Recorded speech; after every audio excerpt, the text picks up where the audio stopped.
Hey everyone, it's John here from RPO Bay Hockey, back with another video, and this video is going to be on the Winnipeg Jets and why I think they could win the Stanley Cup. So if you are here and you're new to the channel, please subscribe, smash that like button, and leave your thoughts in the comment section below. So this is for the Jets fans, this is for all hockey fans, why I think the Jets could win the Stanley Cup. Well, there's a few reasons, right? I think the Jets have that star power, they have the goaltending in Hellebuyck, I am going to get into it, but there's specific reasons where I think the Jets could go on a run here. And while I haven't picked them maybe in my brackets, I want to make the statement why the Winnipeg Jets will win the Stanley Cup. Well, let's start with I would say, major pieces, and that's with going in a couple guys in Blake Wheeler and Mark Scheifele. So if you go into Mark Scheifele's stats, 73 points in 71 games. I think this is a guy that he's a solid two-way force up the middle, but he's a guy that produces offense at a crazy rate. 84 points in 82 games last year. This is a guy that hasn't had less than a point per game since 2015-2016. In the 2017-2018 playoffs, in that 2018 playoffs, 20 points in 17 games. He went on a run. He went on a tear. Same thing with Blake Wheeler, 21 points in that playoffs in 17 games. They went to the Western Conference Final. These are guys that have that experience at this point. Wheeler, 33, Scheifele, 27.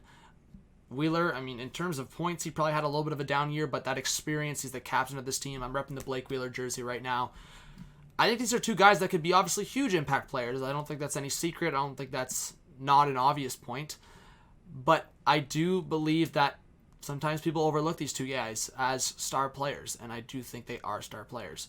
I do want to make the point of, when I talk about Mark Scheifele, 27, he's right in his prime right now. I think Scheifele again, I mean, third year in a row going to the playoffs. I think he's going to prove why he's an elite centerman. And if I just talk about, obviously, Patrick Laine, I think this should be his official coming out party. He had a decent playoffs in 2018, but this is a guy that he got drafted behind Matthews. He got drafted second overall. He's had such a high stock, and I think for Laine, he's a guy that needs to produce consistently 5-on-5. On the power play, we know what he can do on that left side. We know that shot. But he can't be a defensive liability. He can't be a guy that gets slowed up. He can't be a guy that gets second-guessed 5-on-5. And that's, I would say, the question mark with Laine. With a guy like Kyle Connor, we know what he can do on that top line. Kyle Connor is ridiculous, but can he, I would say, transition that into the playoffs? Nikolai Ehlers, another underrated player that I want to see produce at a high level in the playoffs. I don't think the top six forward group for the Jets is a question mark. And then you have other guys, hopefully with some secondary scoring from like a guy like Jack Roslovic. Are you going to get secondary scoring? I mean, Cody Eakin, is he going to be that second-line center for you? Cody Eakin's kind of had an up-and-down career. So there's question marks in terms of maybe their depth. I think for their defense group, that's the huge question mark. When you look at this guy, this is their defense, in my opinion. I mean, I'll talk about Josh Morrissey in a second because I think Morrissey is underrated. Neil Pionk had a good year, but this is their defense. When you look at the Jets' defense and what this guy did this season, in my opinion, there's no question mark that he should be the Vezina winner. There's no question mark. A .922 save percentage, .257 goals against average. This guy played 58 games, and it was somewhat of a shortened season. There was more than 10 games left, so I think that needs to be said. And look at that defense group. I mean, guys outside of the Jets. I mean, if you're not a Jets fan, a lot of people were like, who is Tucker Poolman at? And you know what? Poolman's a good depth piece. Beaulieu is a good depth piece. Kulikov has just not been the same. I think for Kulikov, he's also struggled with injuries. Outside of that, Rangers fans ripped into Pionk last year. Pionk definitely had a better year this year. DeMello. Imagine if they didn't bring in DeMello. Like, DeMello seems like a huge piece into the picture now, but it's still not like DeMello is huge addition. He's a huge addition for this defense. DeMello could be argued as a top four defense on an average team, but he could be playing top pair minutes with Morrissey. And I got to say, Morrissey is very underrated. I think Morrissey has established himself as a top pairing defenseman. He's very good.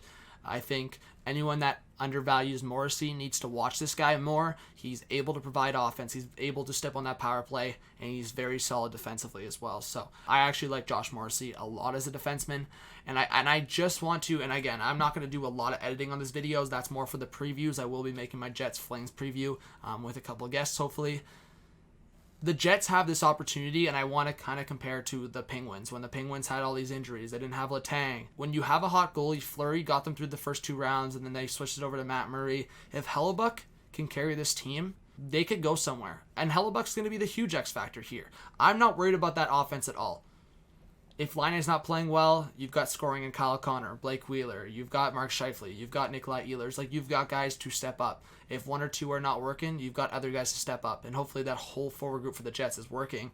And honestly, that forward group and that power play is going to be basically unstoppable. But goaltending, if Hellebuck can be on his game and Morrissey can hold his own, Pionk can hold his own, DeMello can hold his own, I see the Jets going far. Again, can they get past the Flames? And if they can, I think they can go places. And I've said it on this channel. I think for any team, if you come out of that play-in round with a lot of momentum, that's dangerous.